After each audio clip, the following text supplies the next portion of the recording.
Welcome to India education hub. मैं आपका mentor आपको बीएससी नर्सिंग, बीपीटी, बीओटी और बी फार्मा आयुर्वेदा की तैयारी कराऊंगा। आप अधिक जानकारी के लिए हमारे ऐप जो कि आपको प्ले स्टोर पे मिल जाएंगे, इंडिया एजुकेशन हब पे जा करके लॉगिन करके साइन अप करके जुड़ सकते हैं। इन सभी चारों कोर्सेज़ की तैयारी हम अभी से शुरू कर चुके हैं। 4 से 5 महीनों में आपकी पूरी तैयारी हम करेंगे। आज ये वीडियो एक तरह का डेमो वीडियो है। आप इसे देख करके हमारी क्वालिटी मटेरियल, क्वालिटी एजुकेशन को आप आकलन कर सकते हैं। आप ये देख पाएंगे कि हमारी किस लेवल की टीचिंग है। आज मैं आपको डेमो के रूप में डाइजेशन चैप्टर पढ़ाऊंगा। 11th का है digestion and absorption, chapter number 16 biology. मैं आपको बायोलॉजी में बॉटनी और जूलॉजी की तैयारी कराऊंगा और मैं आपको सभी चैप्टर की एक ओवरव्यू दूंगा और इम्पोर्टेंट पॉइंट्स दूंगा। सभी चैप्टर्स के आपको नोट्स मिलेंगे। हमारे चैनल इंडिया एजुकेशन हब से जुड़ जाइए। हमारा ऐप डाउनलोड कर सकते हैं आप, लिंक आपको डिस्क्रिप्शन में मिल जाएगा। तो चलिए आज का लेक्चर, डेमो लेक्चर स्टार्ट करते हैं।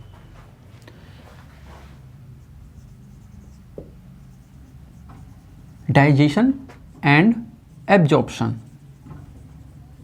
First of all we want to know what is digestion. हम डाइजेशन को जानना चाहते हैं। डाइजेशन है क्या? वैसे एक वर्ड है digest. It is a verb in English. It is a verb.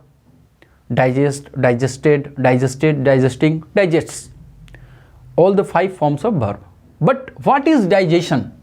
It's a noun made from the verb digest. We want to define it. Let's define it. चलो इसे डिफाइन करते हैं। Definition.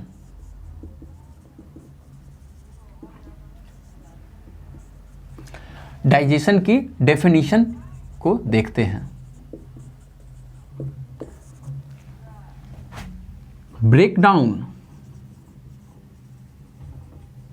Of complex food material into simpler food material। ध्यान रखें, ये simpler food material जो होगा वो एब्जॉर्वेबल फॉर्म में होगा। जैसे कि आपने गेहूं को पीस कर आटा बना दिया, क्या आटा एब्जॉर्ब हो पाएगा? नहीं हो पाएगा। उसे हम खाएंगे, वो आगे फिर डाइजेस्ट होगा। ब्रेकडाउन तो हमने फिजिकल ब्रेकडाउन तो कर दिया, गेहूं से आटा बना दिया, पर वो आटा एब्जॉर्ब नहीं होगा हमारे बॉडी में। वो हम खाएंगे, उसे रोटी बना के खाएंगे, रोटी को चिविंग करेंगे, चबाएंगे, वो अंदर जाएगा, डाइजेस्ट होगा, फिर एब्जॉर्ब होगा, फिर हमारे बॉडी को वो न्यूट्रिएंट्स मिल पाएंगे जो उस गेहूं में थे। मतलब बहुत सारे प्रोसेसेस से गुजरने के बाद फूड हमारे पास, हमारे बॉडी में न्यूट्रिएंट के रूप में आता है। Complex food material into simpler food material, absorbable form. ये एब्जॉर्ब होने लायक हो, ये नहीं कि एब्जॉर्ब ना हो, हमने तोड़ दिया तो क्या ये डाइजेशन हो गया? ये डाइजेशन नहीं हुआ। डाइजेशन होना चाहिए पर वो एब्जॉर्बेबल फॉर्म में आना चाहिए। चलिए अब एब्जॉर्प्शन क्या है, एब्जॉर्प्शन को देखते हैं।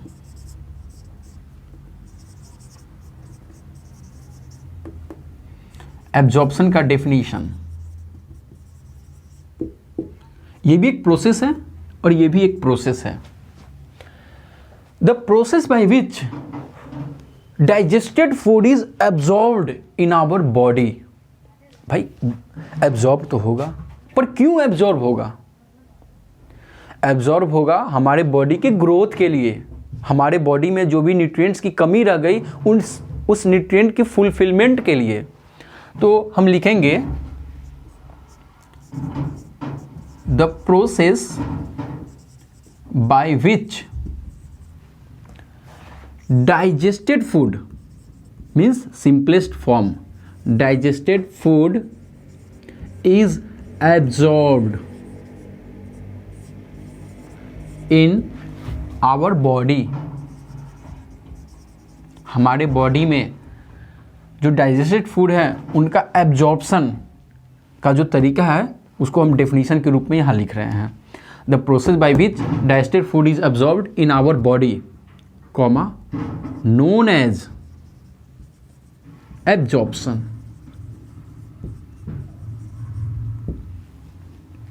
सबसे खास बात, डाइजेशन के लिए एक अलग मशीनरी है, एब्जॉर्प्शन के लिए एक दूसरी मशीनरी है। आपने पहले पढ़ा होगा 8th 9th में कि भाई सेल होता है, सेल से टिश्यू बनते हैं, टिश्यू से ऑर्गन, ऑर्गन से ऑर्गन सिस्टम, और फिर वो सारे ऑर्गन सिस्टम एक इंडिविजुअल का निर्माण करते हैं। They form a complete individual and organism. तो ये एक डाइजेशन, एब्जॉर्प्शन, ये सभी प्रोसेसेस हैं। और ये एक ऑर्गन सिस्टम में डाइजेशन का ऑर्गन अलग है, एब्जॉर्प्शन का ऑर्गन अलग है, और ये सभी ऑर्गन मिलके एक ऑर्गन सिस्टम का निर्माण करते हैं। तो ये जो डाइजेशन एंड एब्जॉर्प्शन आ रहा है ना, इसका जो ऑर्गन सिस्टम होगा उसे हम कहेंगे डाइजेस्टिव सिस्टम।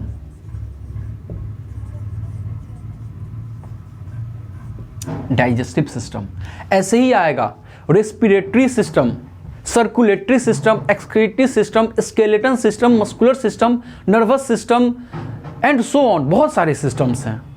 तो सबके एक अलग अलग ऑर्गन्स है और सबका अपना एक काम है, स्पेसिफिक काम है। हम यहाँ देखेंगे डाइजेशन एंड एब्जॉर्प्शन, आपको बेसिक नॉलेज दे दिया।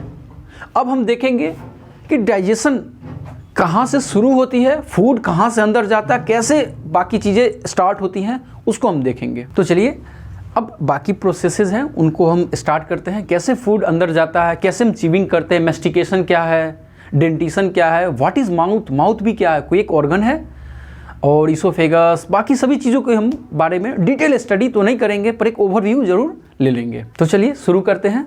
बाकी प्रोसेसेस, माउथ, डेंटिशन, डाइफायोडेंट, मोनोफायोडेंट, ये सब क्या होते हैं, इसोफेगस क्या है, बाकी सभी चीज़ों के बारे में हम एक ओवरव्यू स्टडी करेंगे। First of all there is mouth. सबसे पहले हम माउथ की बात करते हैं। क्या माउथ एक ऑर्गन है? मुझे नहीं लगता कि ये ऑर्गन है। आप पढ़े होंगे एनसीईआरटी में, तो वहाँ लिखता है कि स्पेस के बारे में, किसी स्पेस के बारे में बात करता है। और क्या कोई स्पेस माउथ हो सकता है? कोई ऑर्गन हो सकता है? माउथ तो हो सकता है पर ऑर्गन नहीं होता। ऑर्गन, कोई ऑर्गन है भाई, सेल से बना, टिश्यू से बना, टिश्यू से बना हुआ कोई चीज़ होगा तो वो ऑर्गन होगा। माउथ मुझे नहीं लगता कि ऑर्गन है। क्यों? क्योंकि ये है, एक डेफिनेशन देख लीजिए माउथ का, the space surrounded by upper lip and lower lip. मतलब अपर लिप जो है और जो लोअर लिप है, यही माउथ है। This is the mouth. और आपको एक खास बात बता दूं, जैसे ये नोज है आपका, तो यहां पे जो मसल्स होते हैं, ये मसल्स इसके चारों ओर, लिप्स के चारों ओर मसल्स होते हैं। इनका नाम है ऑर्बिस्क्यूलेरिस ऑरिस मसल्स। इनका नाम है ऑर्बिस्क्यूलेरिस ऑरिस मसल्स। पर इनका काम क्या है? आपके लिप्स का मूवमेंट, आप लिप्स को स्ट्रेच करते हो, कॉन्ट्रैक्ट करते हो, तो ये कैसे होता है? ये इनका काम है, ऑर्बिस्क्यूलेरिस ऑरिस मसल्स का। माउथ, इसके बाद आता है आपका टीथ। तो चलिए जो भी चीज़ें डाइजेशन में आती है उनका हम एक ओवरव्यू स्टडी करते हैं। फूड से स्टार्ट करते हैं कि हमें फूड क्यों ज़रूरत होती है। सबसे फर्स्ट क्वेश्चन है, why do we need food? हमें भोजन की ज़रूरत क्यों है? Why do we need food. अगला क्वेश्चन होगा, व्हाट इज़ फूड। वैसे ये पहला क्वेश्चन होना चाहिए पर कोई बात नहीं। व्हाट इज फूड, फूड है क्या? Why do we need food. हम सभी जानते हैं भाई, हमें एनर्जी चाहिए, जिंदा रहने के लिए एनर्जी चाहिए, तो हमें फूड का जरूरत पड़ेगी, भोजन चाहिए, भोजन से हमें एनर्जी मिलेगी। पर क्या सिर्फ एनर्जी ही मिलती है? फूड से दो चीज़ें मिलती है, एनर्जी एंड ऑर्गेनिक मटेरियल्स। इसकी बात हम आगे डिस्कस करेंगे, इसके बारे में इसकी बात करेंगे। ऑर्गेनिक मटेरियल मिलती है और एनर्जी मिलती है। What is food, why do we need food? इसकी आंसर है कि भाई we need food for energy to do various activity, we need energy for various activity and to get energy we need food. Simple में हमें अलग अलग काम करने के लिए एनर्जी की ज़रूरत पड़ती है और वो एनर्जी हमें फूड से आता है, तो इसीलिए हमें फूड की ज़रूरत है। What is food? अब अगला सवाल है, फूड है क्या? भाई हम जो खाते वही तो फूड है। ऐसा थोड़ी है कि ईंटा गिट्टी पत्थर लोहा लकड़ी खा लिए वो भी फूड हो गया ना। फूड वो है जो हम खाते हैं, डाइजेस्ट होता है, उससे हमें न्यूट्रिएंट मिलता है। यदि सेब संतरा रोटी गेहूँ मकई ये सभी फूड है, पर क्या आप मक्के को सीधे आप खा लोगे? नहीं खा सकते, उसे एक प्रोसेस से गुजरना पड़ेगा, मैकेनिकल प्रोसेस से, फिजिकल प्रोसेस से। उसके बाद वो आ जाएगा ग्रेन्स के फॉर्म में। उसमें से ग्रेन्स से भी हमने फ्लोर निकालना है, मतलब दाने से हमें आटा निकालना है। अब उस आटे से हम रोटी बनाएंगे, रोटी खाएंगे, उसके बाद आगे जो भी प्रोसेस होगा हमारे बॉडी में, उसके बाद हमें एनर्जी मिलेगी। तो व्हाट इज फूड? एनीथिंग, जो कुछ भी, anything that we eat and get energy, कुछ भी जो हम खाते हैं और हमें एनर्जी मिलती है। एनर्जी मिलना नेसेसरी है। यदि आप खाते हैं और एनर्जी ही नहीं मिल रही तो फिर वो फूड क्यों? आप मिट्टी खा लोगे और आपको एनर्जी नहीं मिलेगी तो क्या मिट्टी फूड है? वैसे ये बढ़िया क्वेश्चन है, इससे रिलेटेड आपको एग्जाम में क्वेश्चंस आते हैं, why do we need food, तो वहाँ आ जाएगा कि इस टाइप से रहेगा ऑब्जेक्टिव क्वेश्चन रहेगा, वी नीड फूड, और पहला ऑप्शन रहेगा फॉर एनर्जी, दूसरा ऑप्शन रहेगा ऑर्गेनिक मटेरियल्स, तीसरा ऑप्शन रहेगा बोथ, चौथा ऑप्शन रहेगा नन। मुझे लगता है आपके पास आंसर आ गया है, क्योंकि मैंने यहाँ बताया फूड से हमें एनर्जी एंड ऑर्गेनिक मटेरियल मिलती है, तो ये भी मिल रही ये भी मिल रही, और ये कह रहा है कि आपको 1 और 2 दोनों, तो हम इसे टिक करेंगे। और जिन लोगों ने इसके बारे में सोचा है सबका आंसर 100% राइट है। ये बेसिक क्वेश्चंस हैं, पर बच्चे गलती कर बैठते हैं। यदि आप NCERT अच्छे से नहीं पढ़ते हैं तो ये क्वेश्चंस आप गलती कर बैठोगे। यदि आप NCERT नहीं पढ़ोगे तो आप इसे टिक करके आओगे, क्योंकि सब जानते हैं फूड से हमें एनर्जी मिलती है, पर बहुत कम लोग जानते हैं कि ऑर्गेनिक मटेरियल भी मिलती है। एनर्जी मिलती है टू परफॉर्म वेरियस एक्टिविटीज़, अलग अलग कार्य करने के लिए हमें एनर्जी की ज़रूरत होती है। पर ऑर्गेनिक मटेरियल क्यों? ऑर्गेनिक मटेरियल की क्या ज़रूरत है? हमारे बॉडी के अंदर सेल से टिश्यू बनता है, टिश्यू से ऑर्गन। अब मान लो कोई टिश्यू में प्रॉब्लम आ गई, हाथ में ही कोई टिश्यू में प्रॉब्लम आ गई, उसे एनर्जी की ज़रूरत है, फूड से एनर्जी मिल जाएगी, पर वो ब्रेक हो गया, अब उसे रिपेयरिंग की ज़रूरत है, तो एक्स्ट्रा ऑर्गेनिक मटेरियल की ज़रूरत पड़ेगी। ये एक्स्ट्रा ऑर्गेनिक मटेरियल यही फूड से आता है। तो 2 क्वेश्चन आपको क्लियर हो गए। ये बहुत इंपॉर्टेंट क्वेश्चन है, इससे बहुत सारे क्वेश्चन जनरेट होते हैं। अब पहला तो आपने टॉपिक देख लिया, पर क्या आप जानते हैं फूड जो हम खाते हैं वो कहाँ से बॉडी में आता है, और फिर प्रोसेस होने के बाद वेस्ट मटेरियल के फॉर्म में बाहर निकल जाता है। तो बॉडी में फूड कहाँ से आया और वेस्ट मटेरियल कहाँ से निकला, इसके बारे में एक डिस्क्रिप्शन हम देखेंगे। बात करें तो food इंटर्स through mouth, food body में माउथ के थ्रू आता है। उसके बाद बाकी प्रोसेसेस हैं जिसमें डाइजेशन है, प्रोसेसेस डाइजेशन एब्जॉर्प्शन दोनों है, और फिर एक्सक्रीशन हो जाता है। तो ये वेस्ट मटेरियल कैसे निकलता है? वेस्ट मटेरियल रिमूवल कैसे होता है? ये एनस के थ्रू वेस्ट मटेरियल रिमूव हो जाते हैं। बॉडी में एक माउथ, एक ओपनिंग है, और एनस भी एक ओपनिंग है। लेकिन बहुत किताबें लिखती है कि mouth is an organ which has teeth टंग। गलत, एकदम गलत। माउथ एक ओपनिंग है, एक स्पेस है। ये जो आपका लिप है ना,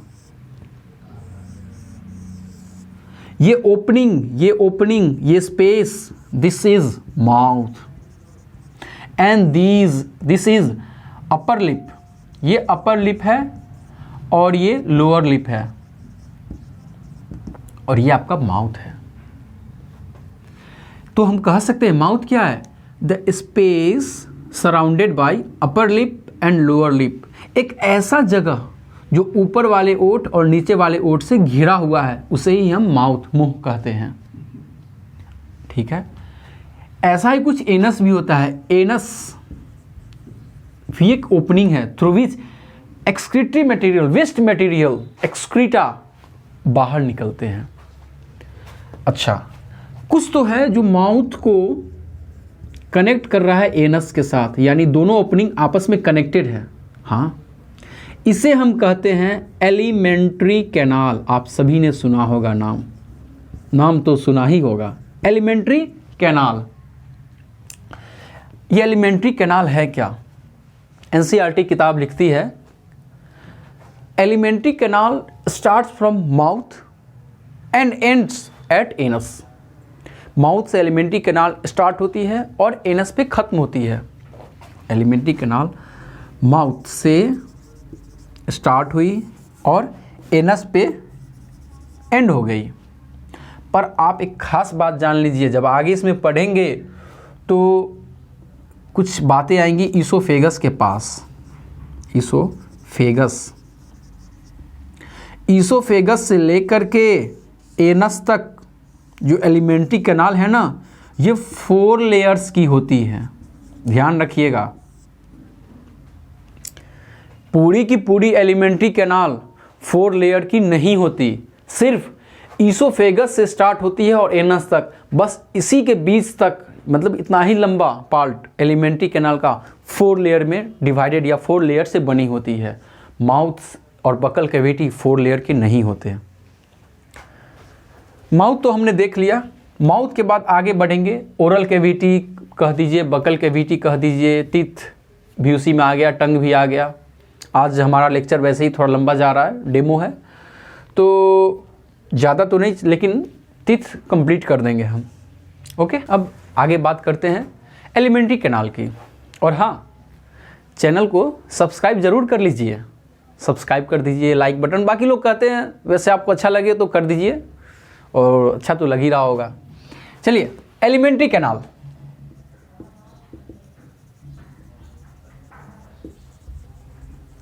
एलिमेंट्री कैनाल में स्टार्ट करते हैं माउथ से, फिर आता है आपका टीथ। माउथ तो हमने डिस्कस कर लिया, अब बारी है टीथ की। What is teeth? Yes, teeth is not a space, it is an organ. ये एक ऑर्गन है, ये एक हड्डी से बना हुआ है। सारे टीथ हमारे हड्डी से बने हुए हैं। टीथ के बारे में बात करें तो इसका अरेंजमेंट, मतलब हमारे जो जॉ है ना, जॉ में देखोगे ऐसे ऐसे अरेंजमेंट रहता है, ऊपर में भी। ये जो आपका टीथ है ये गलत हो गया, ये ज़्यादा सही रहेगा। कुछ इसी टाइप का आपका टीथ होता है। तो इसको भी बाद में टीथ का डिफरेंट देखेंगे डायग्राम। फिलहाल टीथ के बारे में बाकी इंफॉर्मेशन देखते हैं। डेंटिशन, इंपॉर्टेंट पॉइंट डिस्कस करने हैं, मैं डीप में नहीं जा रहा हूँ क्योंकि टाइम उतना है नहीं। ओवरव्यू एक देते जाएंगे, आपको इंपॉर्टेंट पॉइंट बताते जाएंगे। डेंटिशन, डेंटिशन क्या है? डेंटिशन कहीं ना कहीं डेंट, दांत नहीं, डेंटाइन, मतलब related to teeth. Arrangement of teeth in our jaw, हमारे जबड़े में जो अरेंजमेंट है टीथ का, उसे ही हम डेंटिशन कहते हैं। Arrangement of teeth in our jaw is known as dentition। इसे ही हम डेंटिशन कहते हैं।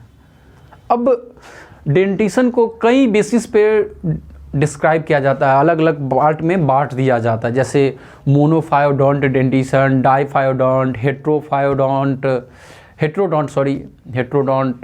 ऐसे ही बहुत सारे हैं। हम 2-3 जो इम्पोर्टेंट हैं, जो आपकी नर्सिंग कोर्सेज में फिजियोथेरेपी जो आप एग्ज़ाम देंगे उसमें पूछने के चांसेस ज़्यादा रहते हैं। पहले भी कुछ क्वेश्चंस आ चुके हैं तो आप उनको देख लीजिए। डेंटिशन, पहला बात करते हैं हेटेरोडोंट।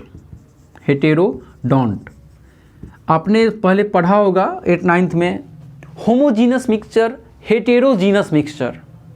होमोजीनस मिक्सचर क्या होता है?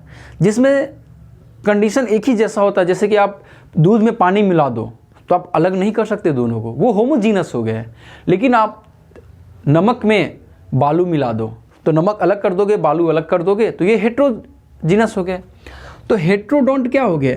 Different types, heterodont dentition, arrangement of different types of teeth. हमारे पास 4 टाइप्स ऑफ टीथ होते हैं, incisor, canine, premolar and molar. 4 type के टीथ हमारे पास होते हैं, इसीलिए हम इनको कहते हैं हेटेरोडोंट डेंटिशन। ये ह्यूमन बींग्स में पाए जाते हैं। हमें वैसे आपको जो है नर्सिंग का एग्ज़ाम होगा, फिजियोथेरेपी, बीओटी, आयुर्वेदा का, बी फार्मा, इसमें इससे हाई लेवल पे नहीं जाते, ये बहुत हाई हो गया, इससे हाई नहीं जाते। बहुत इजी क्वेश्चन है, आप हमसे जुड़े रहिए, आपको कभी भी कोई तकलीफ नहीं होगी किसी भी रिलेटेड टॉपिक में, चाहे फिजिक्स हो, केमिस्ट्री हो, बायोलॉजी हो। बायोलॉजी के लिए मैं आपके पास मौजूद हूँ ही। तो हेटेरोडोंट डेंटिशन हो गया। अब एक शब्द है मोनोफायोडोंट, एक है डाईफायोडोंट। देखिए, mono means 1, di means 2। Monophyodont ये ऐसे डेंटिशन के बारे में बात कर रहा है, मोनोफायोडोंट टीथ मतलब ऐसे दांत के बारे में बात कर रहा है जो जीवन में एक बार ही आते हैं। मोनोफायोडोंट टीथ करके बात करें, monophyodont teeth, those teeth which comes in life once in a time, once in life, जिंदगी में एक ही बार आपको वो दांत मिलेंगे। डाईफायोडोंट मीन्स दोबारा, जिंदगी में आपको दांत 2 बार मिलेंगे। यानी जो आप पढ़ते हैं ना मिल्क टीथ, परमानेंट टीथ, वो इसी में आते हैं। मिल्क, जिसको हम डेसीडुअस भी कहते हैं। मिल्क टीथ, जिसको हम डेसीडुअस टीथ भी कहते हैं। और परमानेंट टीथ होता है एक, परमानेंट, आप तो समझदार हैं, लिखना टीथ लिखने का कोई ज़रूरी नहीं, पर लिख देता हूँ। मिल्क टीथ, परमानेंट टीथ, 2 तरह के दांत जो हमारे पास अवेलेबल होते हैं लाइफ में कभी ना कभी स्टेज पे। तो ये डाईफायोडोंट की बात कर रहा है, ये मोनोफायोडोंट की बात कर रहा है, ये हेटेरोडोंट मतलब अलग अलग तरह के टीथ। एक और है थीकोडोंट।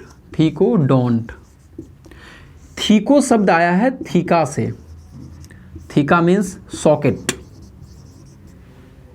अच्छा, आप ये देख लीजिए, ये एक तरह से क्या है, टीथ है, ये है सॉकेट, ये ऐसे अटैच्ड होता है। तो ये सॉकेट हुआ, ये टीथ हुआ, इसे हम निकाल सकते हैं, लेकिन ये बहुत ही स्ट्रांगली अटैच्ड होते हैं।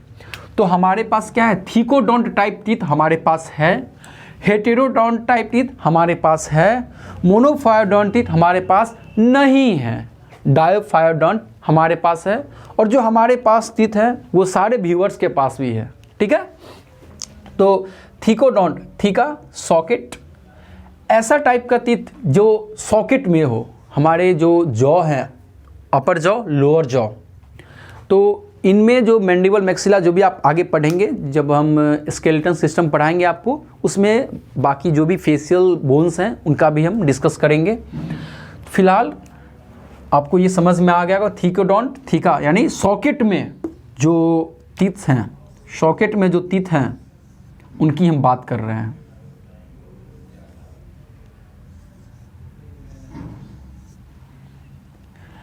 हेट्रोडोंट अलग अलग टाइप के teeth, incisor, canine, premolar, molar, सबका फंक्शन अलग है। किसी का काम है टीयरिंग एंड शेयरिंग, मतलब चीर फाड़ करना। जैसे जो कार्निवोरस एनिमल होते हैं ना, कार्निवोर्स, उनमें ये कैनाइन बहुत ही शार्प होते हैं, बहुत ही पॉइंटेड होते हैं। और जो ह्यूमन बीइंग्स जैसे हम और आप जो मांस मछली यानी कि नॉनवेज ज़्यादा खाते हैं, उनके वो टीथ लंबे होते हैं। वैसे मैं नहीं खाता, आप अपना जान लो। हेट्रोडोंट में इंसीजर, कैनाइन, प्रीमोलर, मोलर, ये और ये चीविंग के काम, चीविंग एक कॉमन यदि देखा जाए इन दोनों का तो कॉमन वर्क है चीविंग। वैसे इतना जाएंगे नहीं, वो सिर्फ हेट्रोडोंट हो गया, सबके बारे में आपको थोड़ा इन्फॉर्मेशन होना चाहिए, इतना डीप में नहीं पूछा जाएगा। थेकोडोंट हो गया, हेट्रोडोंट हो गया, मोनोफाइडोंट, वंस इन लाइफ, डाइफाइडोंट, दो तरह के, सॉरी वंस इन नहीं, one type of teeth, sorry one type of teeth, one type of teeth, monophyodont. Two type, ये टू टाइप है, two type of teeth in lifetime. पूरे जीवन में दो तरह के दांत आते हैं, एक दांत जो कुछ समय बाद चले जाते हैं और एक दांत जो कुछ समय बाद वापस आते हैं लेकिन परमानेंटली रहते हैं। तो मिल्क टीथ, परमानेंट टीथ, ये एक ही टाइप के दांत होते हैं, एक ही बार आते हैं लाइफ में, वो अलग बात है, लेकिन वन टाइप ऑफ कहेंगे इसको। तो डेंटिशन के बारे में आपने जानकारी हासिल कर ली, तो अब बात करते हैं डेंटल फार्मूला की। डेंटल फार्मूला किताब में आपका दिया हुआ है भाई कि 2123/2123। अब ये होता क्या, ये क्या बला है, हम आपको समझा देंगे, अच्छे से समझाएंगे। डेंटल फार्मूला, चलिए, एक होता है 2102/2102। अच्छे से समझिएगा, इससे क्वेश्चन आता है, और भी कॉम्पिटिटिव एग्जाम आप देंगे जैसे नीट, तो उसमें पूछ लिया जाता है, तो ये आपको बहुत काम देगा। डेंटल फार्मूला 2102/2102, एक है 2123/2123। तो ये लीजिए, ये है आपका चाइल्ड का, ये बच्चे का है, और ये है आपका एडल्ट का यानी कि वयस्क, जो 18-19 एज हो गए या उसके बाद के हैं उनका ये डेंटल फार्मूला है। और उससे पहले वालों का जो बच्चे हैं 16-17 या फिर 8-9-10, उनका ये है 2102। चाइल्ड और एडल्ट, एडल्ट का बात करते हैं पहले। ये आपका जॉ हुआ, ऊपर का जबड़ा अपर जॉ, नीचे का जबड़ा लोअर जॉ।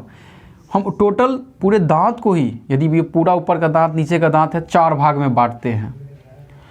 और ये है आपका 2123, 2123, 2123, 2123, सॉरी इधर गलती हो गई, ये इधर से जाएगा 2123, 2123। अब आपको समझ नहीं आ रहा होगा, लेकिन आप ये ध्यान दीजिए, ये दांत है और ये नीचे का दांत जो आपको दिखता है, हम इसकी बात कर रहे हैं। ये 2123 क्या है, ये ऊपर का incisor, canine, premolar and molar है। गौर से ध्यान दीजिएगा बहुत अच्छे से।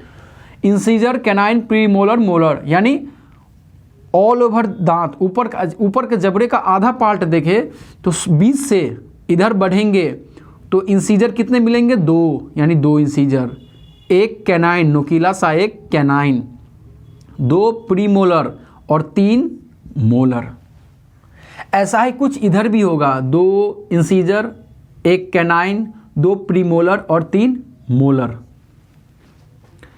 ऐसा ही नीचे भी होगा, हमारे इंसीजर आगे होते हैं।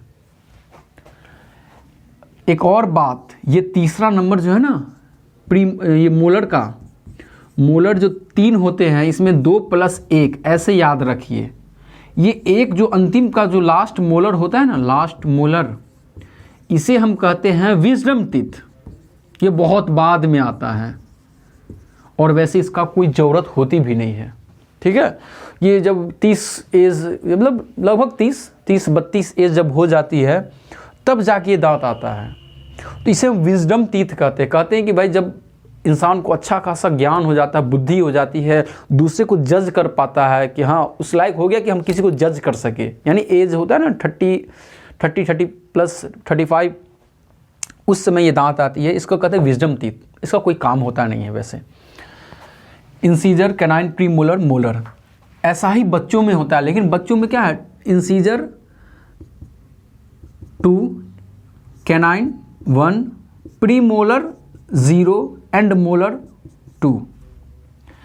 एडल्ट में बात करें तो incisor 2, canine 1, premolar 2 and molar 3। 2102, 2123। ये सिर्फ पूरे दांत का 1/4 का हम बात कर रहे हैं। ये पूरा 1/4 ही है, पूरे दांत का 1/4 हिस्सा। यानी हम निकालना चाहे कि बच्चे में इंसीजर कितने होते हैं, तो इतना इतना इतना इतना, यानी 4 से गुना करेंगे, 4 दूनी 8 इंसीजर होते हैं। कैनाइन 4 होते हैं, एक कैनाइन इधर, एक कैनाइन इधर, एक नीचे, एक इधर। प्रीमोलर 4 × 0 0, यानी कि प्रीमोलर होते ही नहीं हैं। तो एक क्वेश्चन आ सकता है आपको कि भाई बच्चे में कितने प्रीमोलर पाए जाते हैं। ऑप्शन रहेगा, आगे हम बात करेंगे इसका, इस क्वेश्चन का बात करेंगे आगे। वैसे फिलहाल ये देख लीजिए, मोलर कितने, 8, ठीक है।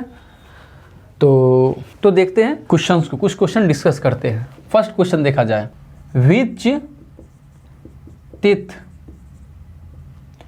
Is absent in child. Human की ही बात कर रहे हैं, ये आप जान लीजिए, पहले ही ह्यूमन की ही बात कर रहे हैं। बच्चे में, इंसान के बच्चे में कौन सी दांत नहीं होती है। बच्चा बड़ा होगा, जवान होगा तो फिर उसमें तो प्रीमोलर आ जाएंगे, पर बचपन में प्रीमोलर नहीं होते। आपके सामने ऑप्शन रहेगा, पहला प्रीमोलर। अब ये मत समझ लीजिए ऑप्शन 4 है तो हमें दूसरा हो गया, तीसरा हो गया, चौथा। तुक्का नहीं मारना है, तुक्का मारिएगा नुकसान आपका है। पढ़ लीजिए, फ़ायदा देगा। और हाँ, सब्सक्राइब नहीं किया तो सब्सक्राइब कर दो, अभी लाइक तो कर ही दो। प्रीमोलर, मोलर, इंसीजर, कैनाइन, ये तरीका है वो क्वेश्चन सेट करेगा इसी टाइप से कि भाई उलझा दो। 4 दांत होते हैं तो 4 दांत है, लेकिन सीक्वेंस से ना लिखे, उलझा दो ताकि बच्चा पढ़ते पढ़ते टाइम वेस्ट कर दे। आंसर आपको प्रीमोलर मारना है। ये आंसर मतलब कि सही है जिन लोगों ने लगाया है। ये क्वेश्चन आने के चांसेस ज़्यादा होते हैं क्योंकि टीथ से रिलेटेड कि किस में कौन टीथ है नहीं है, ये प्रीमोलर बहुत इंपॉर्टेंट रोल प्ले करता है। क्योंकि चाइल्ड में 2102/2102 होता है। ये 0 ही है जो खेल बिगाड़ देता है बच्चों का, क्योंकि सब तो सोचते हैं अरे 4 के चारों दांत बच्चों सब में होता है। तो जो क्वेश्चन का सेटर है ना, वो क्या करेगा, कैनाइन हटा देगा, 4 कर देगा, नन ऑफ दीज। तो जानते हो 60% नॉन मार के आएंगे। क्यों? उनको लगेगा कि भाई एब्सेंट कौन होता है, कोई एब्सेंट नहीं, सब तो होते ही हैं, तो नन मार के आएगा। लेकिन प्रीमोलर नहीं होते हैं, ये ध्यान दीजिएगा आप। और बाकी क्लास वैसे ही डेमो की क्लास थी, बहुत लंबी हो चुकी है। इसको देखिए, आपको फ़ायदा मिलेगा। आप हमारे YouTube चैनल को सब्सक्राइब कीजिए, लाइक कीजिए, शेयर कर दीजिए ताकि बाकी जो लोग जिनको ज़रूरत है उनको ये क्वालिटी कंटेंट मिल सके। आप हमारे साथ जुड़ना चाहते हैं, प्ले स्टोर पे हमारा एप्लीकेशन मौजूद है, इंडिया एजुकेशन हब। आप उसे डाउनलोड कीजिए। अभी बहुत ही चीप प्राइस में आपको इसका सब्सक्रिप्शन मिल जाएगा। आप ज्वाइन कीजिए। हम आपके सहयोग के लिए हमेशा तत्पर रहेंगे। धन्यवाद।